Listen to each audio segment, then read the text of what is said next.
생생한 정치 현장으로 찾아가는 1번지 현장. 오늘은 신종 코로나 확산 차단을 위한 더불어민주당의 대응책에 대해서 들어보도록 하겠습니다. 국회 연결합니다. 최덕재 기자. 네, 국회 로텐더홀입니다. 요새 신종 코로나 바이러스 감염증 때문에 국민들의 불안이 매우 높아지고 있죠. 국회에서도 이번 문제에 발빠르게 대처하기 위해 노력하고 있습니다. 오늘은 더불어민주당 신종 코로나 바이러스 대책특별위원회 간사 기동민 의원 모시고 이야기 나눠보겠습니다. 의원님 안녕하세요. 네, 안녕하세요. 서울 성북을 출신 기동민입니다. 네. 오늘 확진자가 4명이 추가로 발표가 됐습니다. 네, 총 그렇습니다. 23명인데요. 예. 확산 속도가 매우 빠른 것 같은데 네. 이번 사태의 심각성 어떻게 보고 계시나요? 먼저 국민 여러분께 좀 송구스럽고 감사하다는 인사 먼저 말씀 올립니다. 경위에 어찌되었든지 간에 신종 코로나 바이러스 감염병 때문에 고통받고 계신 국민 여러분께 한없이 송구스럽고요. 네. 또 이런 재난을 극복하기 위해서 함께 노력해 주신 국민 여러분께 감사드린다는 말씀 올리고요.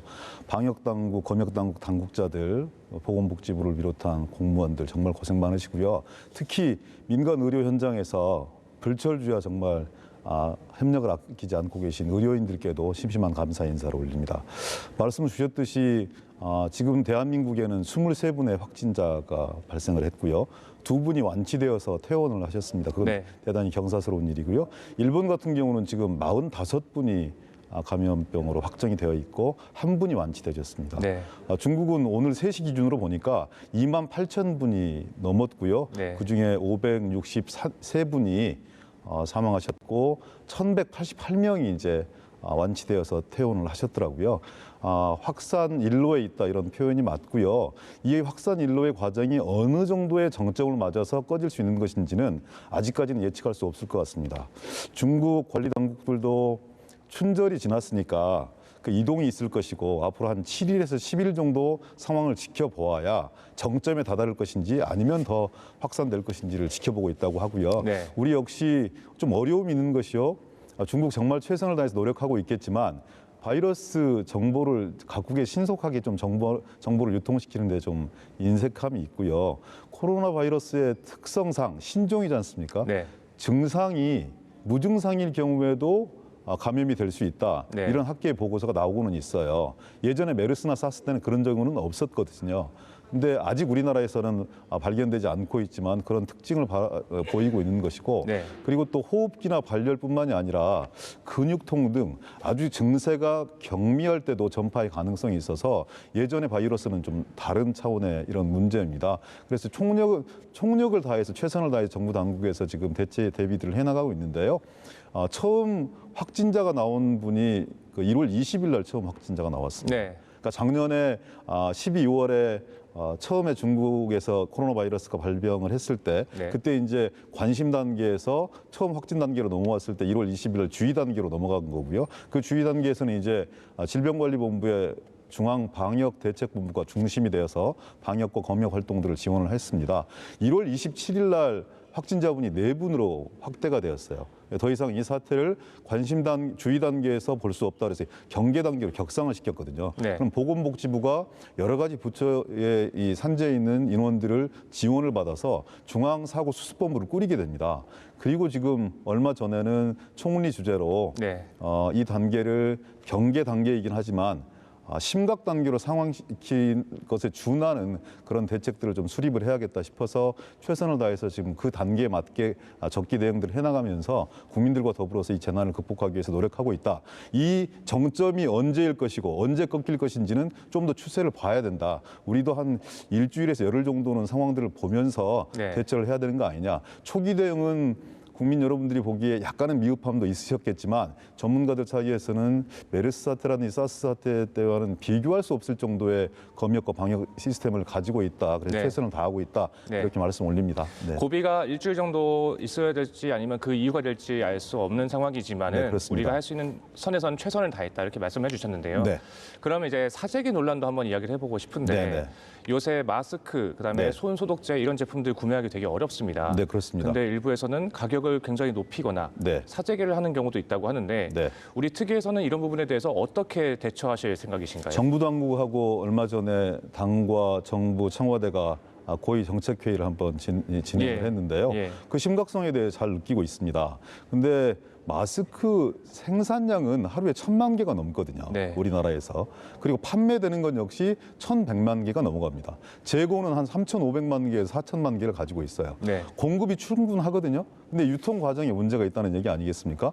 매점 매석 행위, 불공정 행위 이런 부분들이 일어나고 있기 때문에 정부 당국으로서는 그냥 놔둘 수 없다는 그런 판단을 했고요.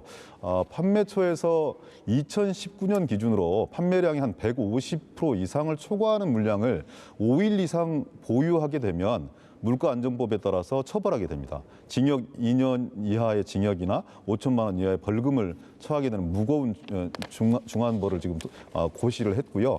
그리고 1월 32일부터 정부가 합동대책 단속반을 만들었어요. 네. 식약처, 법무부, 경찰청 모든 관련 부처를 모아서 매점 매석 행위와 불공정 행위 근절하겠다는 다짐들을 하고 있고요. 네. 그리고 또 필요 이상으로 뭐 중국을 포함해서 외국으로 물량이 많이 빠져나가고 있는 거 아니냐 이런 지적이 있습니다. 네. 그래서 그 절차 역시 만들었는데요.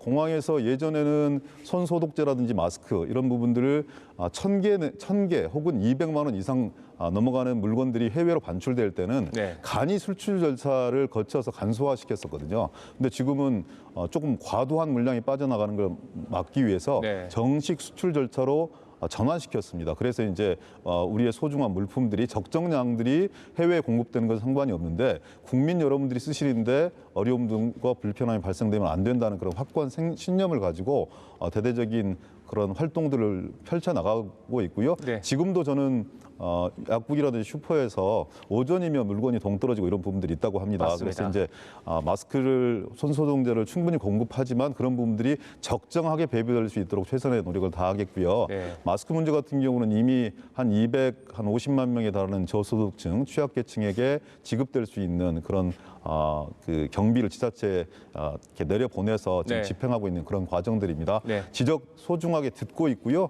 빠른 시일 내에 국민 여러분들께서 손 소독제나 마스크를 구비하는데 어려움이 없도록 그래서 실생활하는데 신종 코로나 바이러스의 공포로부터 해방될 수 있도록 최선의 노력을 다하겠다 이렇게 말씀 올립니다. 문제가 빨리 해결됐으면 좋겠는데 네.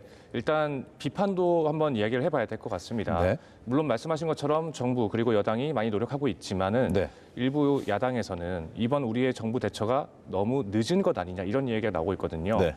예를 들어서 이제 우한을 갔다 오신 분들 같은 경우에는 입국이 금지되고 이런 부분이 있지만 네. 이미 너무 사태가 심각해진 이후에 조치가 내려진 거 아니냐. 네. 그다음에 마스크나 이런 게 부족한 것도 미리 공급 물량을 더 확보했어야 되는 거 아니냐 이런 비판도 나오는데 어떻게 생각하시나요? 비판은 받아들이겠습니다. 근데 조금만 이성적으로 판단을 한번 해주셨으면 좋겠어요. 네. 1월 20일 날 첫 확진자가 나왔고 지금 네. 보름 정도가 지났습니다. 그리고 거기에 맞는 단계별 조치들을 하고 있어요. 신속하고 대신 신속하지만 적기에 대응하는 것이 가장 중요하거든요. 네. 한두 발짝 앞서 나가는 과잉 대응은 이런 과정들에서 필수적입니다. 근데 5발자국 내지 10발자국 앞서 나가는 과잉 대응을 해버리면 네. 또 다른 불편함과 어려움들이 초래될 수밖에 없는 게 지금의 상황이거든요. 비슷한 처지에 있는 일본 같은 경우에 지금 감염병 환자가 네. 45명으로 확정이 됐어요. 예, 예. 그러면 일본보다 우리가 잘하고 있으니까 잘하고 있다 이런 말씀 드리지 않겠습니다.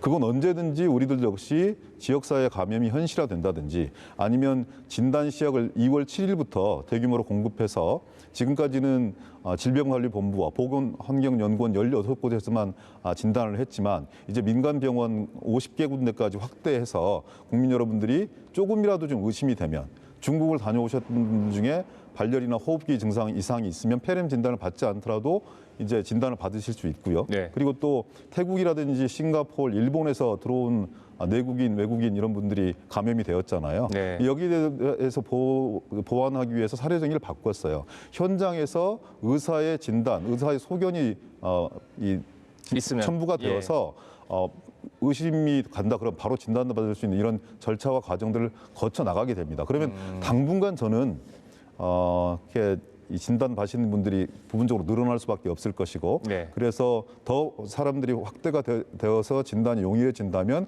감염자는 부분적으로 저는 늘어날 수밖에 없는 게 지금의 현실이다. 그렇지만 정부 당국이 지역사회 감염, 그러니까 원인을 알 수 없는 이런 감염에 대해서 아직까지는 통제되고 있는 것이고 그런 부분들이 현실화되지는 않고 있습니다. 우려는 많이 있는 거죠. 네. 저는 정부 당국자들 100% 잘하고 있다고 생각하지는 않습니다. 그렇지만 검역 인원 453명이고요.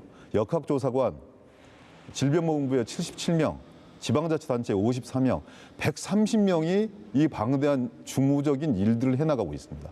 거기에 경찰청, 외무부, 법무부, 지방자치단체, 행안부 많은 공무원들이 파견되어서 일들을 같이 돕고 있는 거죠. 네. 거기에 민간 의료기관 그리고 심지어는 자원봉사자들, 시민들까지 합세해서 네. 이 재난을 극복하기 위해 노력하고 있는 것이다. 네. 준비 부족이라는 그리고 좀 적기 대응하지 못했다, 뭐 하고 있는 것이냐에 대한 국민적 질타는 받아들이겠으나 네. 후베이성 이외에 왜 딴 데를 다 막지 않느냐, 이런 건 너무 정치적인 선동이에요. 네. 야당은 오늘만 살고 말 수 있어요. 그렇지만 국정을 운영하는 정부 여당은 예. 오늘도 국민의 생명과 안전을 지켜야 되는 것이고 네. 내일도 모레도 살아야 되는 것이거든요. 네. 외교적인 문제 그리고 또한 적정하게 우리가 통제하고 관리할 수 있는 거냐. 인원의 부족함도 아까 말씀드렸지 않습니까? 네.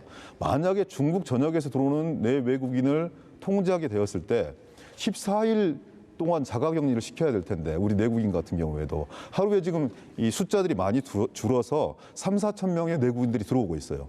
그러면 10일만 잡아도 그분들이 3, 4만 명입니다. 14일이면 5만 명이 넘어갑니다. 네. 그 5만 명들을 전부 다 자가격리 시킬 수 있어요? 알겠습니다. 1대1로 전부 다 지방자치단체 네. 공무원들을 붙일 수 있나요? 그래서 저는 적게 맞는 신속한 대응들이 필요한 것이고 예. 국민과 더불어서 이 재난을 극복해 나갈 수 있는 협력 시스템을 구축하는 것이 필요한 것이지 불필요한 뭐 이렇게 혐오 정서, 특정 지역에 대한 특정 국가에 대한 정치적 반감 선동을 정서. 해서는 안 된다 이런 말씀을 좀 하시는 거잖아요. 이런 상황에서는 네. 여야 가릴 것도 없이 네네. 함께 지적은 하되 대안을 알겠습니다. 가지고 좀 도와주셔야 되는 네. 거 아닌가요? 뭐 그런 아쉬움이 좀 듭니다. 네.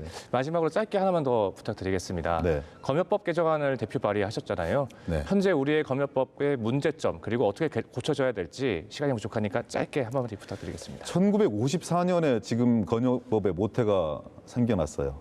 70년 동안 땜빵식 이 개혁들은 이루어졌는데 시대의 변화를 전혀 따라잡지 못하고 있습니다. 네. 예전에는 항만, 선박 물류 검역 중심이었거든요. 근데 지금은 완벽하게 2018년 통계를 보면 우리나라에 들어오는 해외 여행객이 5천만 명이 넘어갑니다. 알겠습니다. 항공기 승객으로 넘어가는 이런 시대적 현실을 반영해야 된다고 생각하고요. 네. 그래서 거기에 맞게 정보 ITS를 ICT를 네. 해서 항만청이라든지 아니면 외교부라든지 법무부라든지 식약처라든지 복지부라든지 이런 모든 이 분야의 산재에 있는 시스템들을 통합 구축하고 통합 관리해서 매뉴얼들을 만들어 나가면서 지금 시대에 맞는 검역법을 전부 개정안을 내놨고요. 여야 간에 토론을 해서 법사위로 넘어가 있는 상황입니다. 저는 2월 달 내에 네. 국회는 국회 일들을 해야 되는 거고 국회 가장 큰 일은 법과 제도를 만드는 일이라고 생각합니다. 알겠습니다. 국민 여러분 걱정스럽지 않게 반드시 통과시켜서 보고 드리겠습니다. 네, 알겠습니다.